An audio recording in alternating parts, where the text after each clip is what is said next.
আজকে দ্বিতীয় বর্ষের থিয়েটার ক্লাস। আমাদের রঙ্গসেনার পক্ষ থেকে আমরা এই থিয়েটার ক্লাস আয়োজন করে থাকি, বিভিন্ন বিষয় নিয়ে ক্লাস হয়। তো আজকের বিষয়বস্তু আমাদের আজকে স্পেশাল পেপার ব্রেক্টের উপর আমাদের আজকের থিয়েটার ক্লাস। তো ক্লাস নেবেন আমাদের দলের কর্ণধার বিশিষ্ট নাট্য নির্দেশক ধ্রুপদ ঘোষ। তো শুরু করতে অনুরোধ করব আমি ধ্রুপদ ঘোষকে আজকের ক্লাস। Thank you দীপভূমি। তোমাদের যেহেতু সাউথের স্পেশাল পেপার অভিনয়, সেই অভিনয়েরই আজকে দ্বিতীয় বোধহয় স্পেশালাইজেশনের ক্লাস, and আজকে we will discuss on about concept of brecht বলতে পারো, এপিক থিয়েটার বলতে পারো, বা ব্রেকটিয়ান স্টাইল অফ অ্যাক্টিং, যাই বলো, এই বিষয়টা নিয়ে আমরা একটু আলোচনা করব।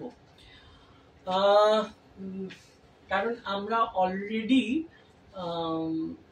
তোমাদের বেসিক যে জেনারেল পেপার আছে সেখানে তোমরা তালিস্কাভস্কি সম্পর্কে, তালিস্কাভস্কির অ্যাক্টিং এর 10 পয়েন্টস মেথডস গুলো তোমরা দেখেছো।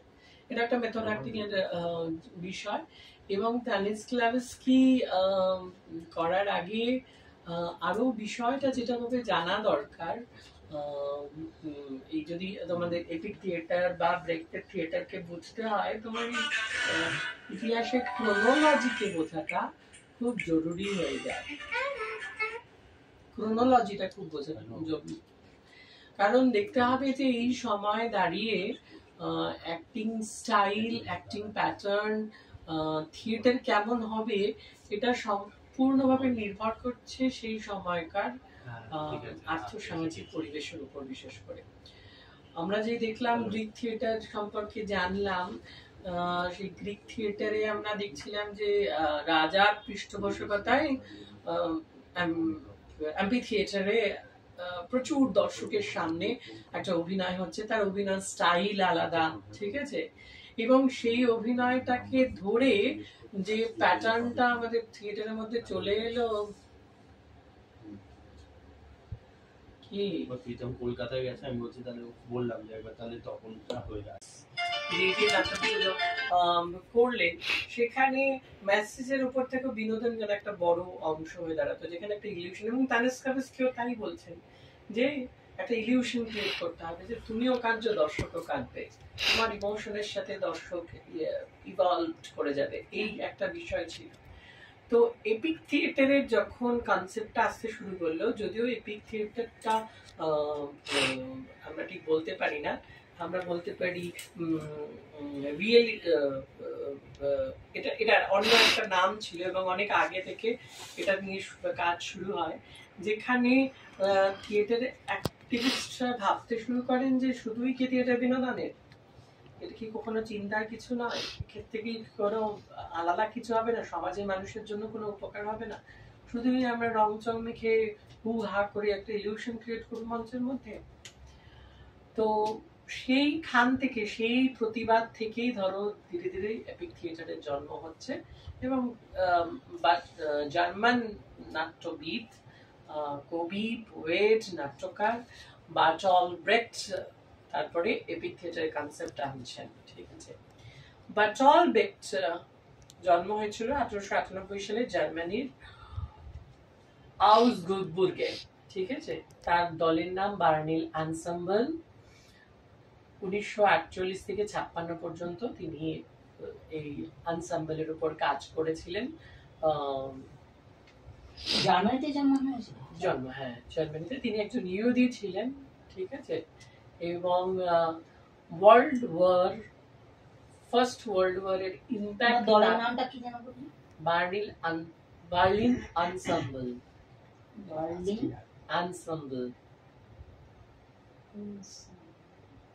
আনসাম্বল মানে আগে শুনে অ্যাসেম্বল, ঠিক আছে, সবকিছুকে জুড়ে যেটা অ্যাসেম্বল করে সেটা।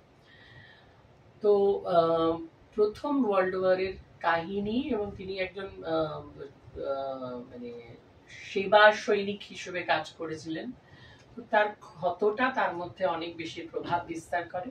তারপরে যখন নাৎসিদের উত্থান হয় জার্মানিতে, তখন ইহুদি দমন চলতে থাকে, তখন তিনি পালিয়ে যান ফিনল্যান্ডে এবং স্টকহোমে, সুইডেনের স্টকহোম থেকে তখন তিনি তারপরে ইউএসএ চলে যান। ইউএসএ তে গিয়ে উনি অনেকদিন ছিলেন, কিন্তু তিনি যেহেতু মার্কসিজমের দ্বারা খুব প্রভাবিত ছিলেন, তাহলে 1956 সালেও ইউএসএ তে তার এগেইনস্টে কোর্টে কেস ওঠে এবং 58 সালে তিনি ফিরে আসেন আবার জার্মানিতে। মাঝামাঝি সময় থেকে ইউরোপের চিন্তাধারা কিন্তু বিশেষ কতগুলো কারণে বদলাতে থাকে। এর আগে পর্যন্ত, রেনেসাঁসের আগে পর্যন্ত কিন্তু সেই জায়গাটাতে কি ছিল, বাইবেলীয় আধিপত্য অনেক বেশি ছিল। এরপরে মানুষজন সায়েন্স সম্পর্কে জানতে শুরু করলেন, ডারউইনসের ল, মেন্ডেলের তত্ত্ব, ঠিক আছে, কার্ল মার্কসের দাস ক্যাপিটাল, ঠিক আছে, সায়েন্স অফ সাইকোটেকনিক, ফ্রয়েডের বিশ্লেষণ তত্ত্ব, এগুলো সমস্ত ইউরোপে তখন আসতে শুরু করলো। এই তত্ত্বগুলো থেকে মানুষজন আরো বেশি চিন্তাশীল হয়ে গেল থিয়েটার তাহলে কোন জায়গায় পৌঁছবে। ইউরোপীয় থিয়েটার প্রেক্ষাপট বা চিন্তা ভাবনার যে পরিবর্তন, ভাবনার সাথে সাথে শিল্পেরও নানা পরিবর্তন তখন দেখা গেল। 19 শতকের দ্বিতীয়ার্ধে শিল্প ছিল ন্যাচারালিজম বা স্বাভাবিকবাদের উপরে, মানে তালিস্কাভস্কি বলছেন যে যেমন আছে তেমনই তোমাকে হতে হবে, তোমাকে চরিত্র হয়ে উঠতে হবে, চরিত্র যদি কাঁদে তোমাকে কাঁদে, খুন করে গনে দেখি, তারপরে ধরো পল সাত্রের নাটকগুলো, পিনারদোলার নাটকগুলো, এবং তারপরে সালিসকাভস্কির নাটকগুলো, উইলিয়াম শেক্সপিয়ারের নাটকগুলোতে, এবং সেইখানে শুধুমাত্র এরকম ভাবে নাটকগুলোকে করা হতো যে একটা হ্যাপি এন্ডিং, মানে আর্টিস্ট বাদ ছিল, মানে পজিটিভ হতে হবে, নায়ক নায়িকার মিলন হয়ে যাবে, সবাই একটা খুশি মনে দর্শকরা বাড়ি যাবে। দর্শকদের চিন্তার বিষয়টা তত কিছু ছিল না, মানে দর্শককে ভাবিয়ে তুলতো না। দর্শক খুব মজা পেত যে হ্যাঁ দেখো নায়ক নায়িকার মিলন হয়ে গেছে, ইটস হ্যাপি এন্ডিং, চলো বা বাবা খুব সুন্দর, এইরকম ভাবে একটা ছিল, ঠিক আছে। এই যে বিভিন্ন নাটককাররা সেই সময় করেছিলেন, যেমন হচ্ছে এমিল জোলা, চেখভ, ইবসন, তালিস্কাভস্কি, ঠিক আছে। এবং এই সময় মানে বেক্টের আগে পূর্ববর্তী সময় ফোর্থ ওয়াল থিওরিটা খুব ভালোভাবে কাজ করতো, দেখতে পাচ্ছি, মানে একদম হুবহু দেখতে পাচ্ছি। যদি একটা মেয়ে, একটা গাড়ি, এরকম সমস্ত কিছু রিয়েলিজম ওখানে তৈরি করা হতো, ঠিক আছে। এরকম কিছু ফেক তৈরি করা হতো, যদি নৌকায় নৌকা সত্যিকারে ঢুকতো, যদি গাড়ি মোটর গাড়ি সত্যিকারে ঢুকতো, এই রিয়েলিজমটাকে ওখানে ব্যবহার করা হতো। তাহলে বুঝতে পারছো তখনকার দিনের নাটক কতটা খরচ সাপেক্ষ ছিল। একটা অডিটোরিয়াম তৈরি করা হতো, সেই অডিটোরিয়ামে সেই সেটটা সবসময় থাকতো। একটা নাটক একটা অডিটোরিয়ামে, শেক্সপিয়ার যেখানে শো করতেন, ধরো হ্যামলেট হচ্ছে, হ্যামলেটের সেটটা রোজ ভাঙা হচ্ছে না, ওটা পর পর পর পর সিজনের পর সিজন চলছে, তারপরে হয়তো ভেঙে তখন নতুন আবার নাটক তৈরি করা হতো। আগের দিনে আমাদের এখানেও তো তাই ছিল, বিশ্বরূপাতে যে একটাই সেট, সেই সেটটা তো মহল বলো, যেখানেই বলো না কেন, সময়কালটা তো ওইটাই, কারণ 6 মাস 8 মাস 1 বছর 1.5 বছর শুরু আমাদের এখানেও থিয়েটার ওই সময় শুরু হয়ে গেছে। তখন থিয়েটার গুলো এরকম হচ্ছে যে একটাই পালা রোজ সকালবেলা সব পালা 3টে করে শো হচ্ছে। এইবার ওই সময় 20 শতকের দিকে তখন পৌঁছে গেল, যেটা আমাদের সবচেয়ে ধারণাতে ইউরোপকে একেবারে ছারখার করে দিল, ছারখার ঠিক বলবো না, ইউরোপকে তোলপাড় করে দিল, সেটা হচ্ছে concept of Marx, the Das Kapital, ঠিক আছে। যেখানে এই মার্ক্সবাদ কি, কে বলতে পারে? হোয়াট ইজ মার্ক্সবাদ? হ্যাঁ, কার্ল মার্কস যা বলেছিলেন সেটাই মার্ক্সবাদ। কি মার্ক্সবাদ কি? মার্ক্সবাদ বললেন যে উৎপাদন যা হবে, সেই উৎপাদনের শ্রেণী থাকবে, এক শ্রেণী মালিক শ্রেণী আর এক হচ্ছে শ্রমিক শ্রেণী, উৎপাদনকে নির্ভর করে, মানে এটা অর্থনীতির একটা বিষয়, এবং অর্থনীতি তো সব জায়গাতেই রয়েছে। হতে পারে সামথিং বেটার, তো কিছু হতে পারে। তারা চাইলেন থিয়েটারে যেন নতুন কিছু ভাব হোক, নতুন কিছু ছন্দ হোক, নতুন ভাবে কিছু থিয়েটার হোক। এরিকসন পিসকাতার সৃষ্টি করলেন নতুন তত্ত্ব, যেটাকে তারা বলতে শুরু করলেন পলিটিক্যাল থিয়েটার। এতদিন পর্যন্ত ট্রেডিশনাল বা ড্রামাটিক থিয়েটার কিন্তু একটা এন্টারটেইনমেন্টের জন্য ব্যবহার করা হতো, অনলি ওয়ান ই, এন্টারটেনমেন্ট। অ্যারিপসনরা বলতে শুরু করলেন যে না, এটা একটা সোশিও পলিটিক্যাল পার্সপেক্টিভ হতে থাকতে পারে, দর্শককে আমরা এমন একটা বিষয় নিয়ে চিন্তিত করে তুলতে পারি আমার থিয়েটারের মাধ্যমে। ঠিক আছে, তো তখন থেকে শুরু হলো পলিটিক্যাল থিয়েটার।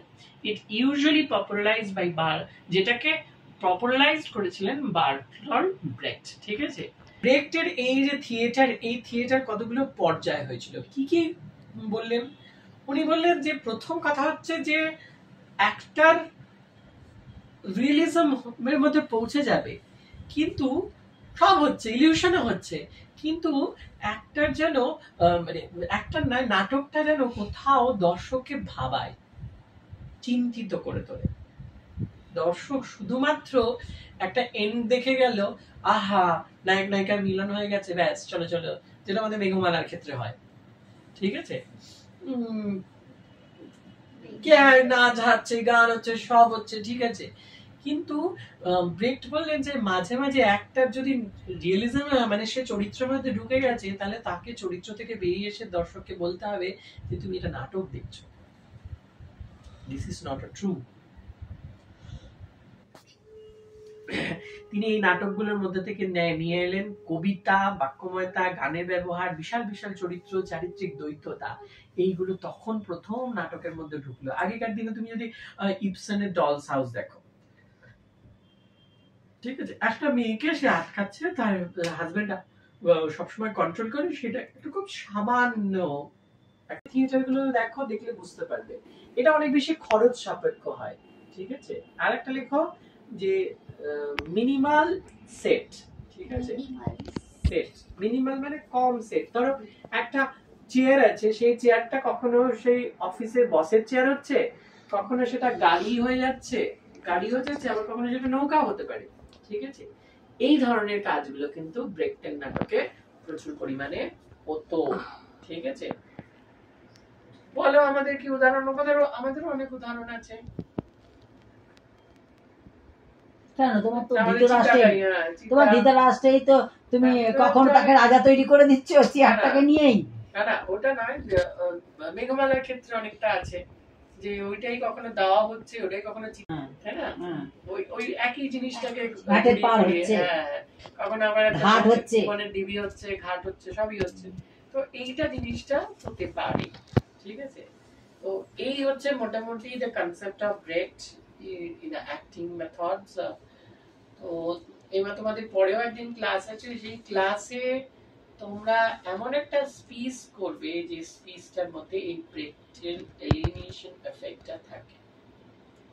5 মিনিটের একটা নাটক করবে, ছোট মোটো, যার মধ্যে তার মানে তোমাকে তালিস্কাভস্কির মতো হতে হবে, তারপর তোমাকে ব্রেক্টের মতো দেখতে হবে, আবার তালিস্কাভস্কি যেতে হবে।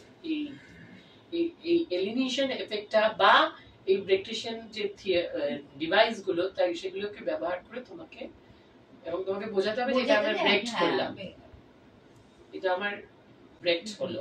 ঠিক আছে, এইটা তোমার হোম টাস্ক, আমি পরের দিন কাটবে। আমি সকলের তরফ থেকে ভোট অফ থ্যাঙ্কস জানানোর জন্য অসীমা রায়কে ডেকে নিচ্ছি। নমস্কার, আমরা আজকে সেকেন্ড ইয়ারে ক্লাস করলাম, হচ্ছে ব্রেটেল বার্টল ব্রেক্ট, মানে কিভাবে উনি থিয়েটার করতেন সেটা জানলাম। আবার হচ্ছে সত্যি কথা বলতে কিছু মাথায় ঢুকেছে, কিছু ঢোকেনি, তবে আমাদের যিনি ক্লাস নিলেন শ্রী ধ্রুপদ ঘোষ মহাশয় খুব ভালো আমাদেরকে বুঝিয়েছে, তাকে অশেষ ধন্যবাদ যে আমাদের ক্লাস নেওয়ার জন্য। Thank you. পরের দিন তোমরা এই কি বুঝলাম একটা পিস তৈরি করে আনবে, সেখানে তোমরা ব্রেক্টের এই ডিভাইসেস গুলো থেকে ব্যবহার করে ব্রেক্টের এলিমিনেশন এফেক্টটা কি করে আনছো, সেটা ওই পিসের মধ্যে দিয়ে নাটক করে দেখাবে। বোঝাতে পারলাম? দেখিয়ে দেবে তখন আবার কি দেখাবো, মানে নাটকটা তখন করবো, তখন দেখিয়ে দেবে। ভুল বন্ধ করা বলছি না, তুমি একটা ধরো কিছু একটা পিস ভাবলে, তুমি একটা নাটকের কথা ভাবলে, ধরো উদাহরণ দিচ্ছি যে কোনো একটা নাটক ধরো, ওই যে তুমি যেটা করছিলে, যে তোমার ছেলে ওই নাতি ফিরেছে, নাতি ব্যথা পেয়েছে, যেটা তুমি করছিলে, তুমি ঠাকুমার কাজ করছো, সেইখান থেকে সেইটাকে ব্রেকটা কি করে কনভার্ট করবে, সেইটা তোমাকে ভাবতে হবে, সেইটা তোমাকে ভাবতে হবে। সাপোজ ধরো একটা এক্সাম্পল দিচ্ছি, যে ধরো তুমি ওই চেয়ারটা এসে যে বাচ্চাটাকে বসালে, তারপরেই তোমার হয়তো অ্যাম্বুলেন্সে করে নিয়ে যেতে হলো, তোমার চেয়ারটা তখন অ্যাম্বুলেন্স হয়ে গেল। এটা একটা বললাম ডিভাইস। তো ওইখানে হয়তো কোন একটা জায়গায় তুমি তোমার অ্যাক্টিং থেকে বেরিয়ে এসে তুমি মেসেজ দিচ্ছ যে শিশুদের জন্য আমরা কি পাশে দাঁড়াতে পারি না, তখন তুমি কিন্তু নন অ্যাক্টর হয়ে যাচ্ছ, আর অ্যাক্টর থাকছো না, ঠাকুমা থাকছো না। ঠাকুমা থেকে বেরিয়ে এসে সূত্রধরের মতো তুমি তখন কিছু বার্তা দিলে, বুঝতে পারছি। যেমন এই যমুনাবতীর যদি শেষ সিনটাতে তখন আমরা কি বলি, তখন আমরা সূত্রধর বেরিয়ে এসে বলতে পারি তো আমরা কি মেয়েটাকে বাঁচাতে পারি, আমি দিদি, আমরা কিন্তু বাস্তবে কি আসলে কিন্তু কেউ নই। আমরা আসলে, আমি অপরাজিতা সাহা, আমি একজন মানুষ, উনি একটা আমরা এই মেসেজটা আপনাদের কাছে দিচ্ছি, যেন কোনো মেয়ে ক্ষেত্রে যেটা শেষে যেটা আছে ওটা কিন্তু তখন এলিমিনেশন এফেক্টের মধ্যে পড়ে যাচ্ছে। টিবিআরও তো শেষের দিকে আছে ওরকম, আমরা যেটা এক জায়গায় টিবিআরও শেষের দিকেও তো আছে। হ্যাঁ, টিবিআর শেষের দিকেও তাই বলি, অভয়াকে নিয়ে বলিস। বুঝতে পেরেছি। তো এই বিষয়গুলো তখন এই জিনিসগুলো তোমার ওই ছোট্ট ছোট্ট নাটকটার মধ্যে প্রথমে নাটকটা তৈরি করো, তারপর ওটাকে ভাঙো, যে কি করে ভাঙবো, কি করে ব্রেক ঢোকাবো। It's a difficult, obviously difficult, that's why এটা স্পেশাল পেপারের মধ্যে রয়েছে। অভিনয় যাদের স্পেশাল পেপার তাদের, সবার জন্য নয়, ঠিক আছে। যাদের অভিনয় স্পেশাল পেপার নেই তারা ব্রেক বুঝবে না, বা যাদের ডিরেকশন স্পেশাল পেপার আছে তারা বুঝবে, কিন্তু যারা সেট বা অ্যাপ্লাই থিয়েটার নিচ্ছে তাদের বোঝার দরকার নেই। সবাই অজন ফার্স্ট ইয়ারের, ওদের দরকার নেই এখন ব্রেক। তোমাদের যেহেতু স্পেশাল পেপার অভিনয়, that's why you have to learn এই মেথড গুলো তোমাকে জানতে হবে। এরপরে আরো একটু ডিফিকাল্ট মায়ার হোল্ডেন মেকানিজম আসবে, ঠিক আছে, গ্রতস্কির অনেক কিছু আসবে, পরপর ওগুলো বাড়বে, বুঝতে পেরেছো। থিয়েটারের তত্ত্বগুলো তোমাদের তো জানতে হবে, otherwise how will you act, ঠিক আছে। Any doubts? No doubts?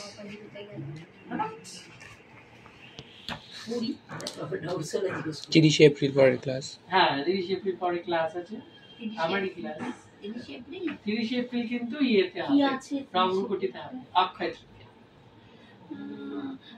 সেদিন ক্লাস আছে।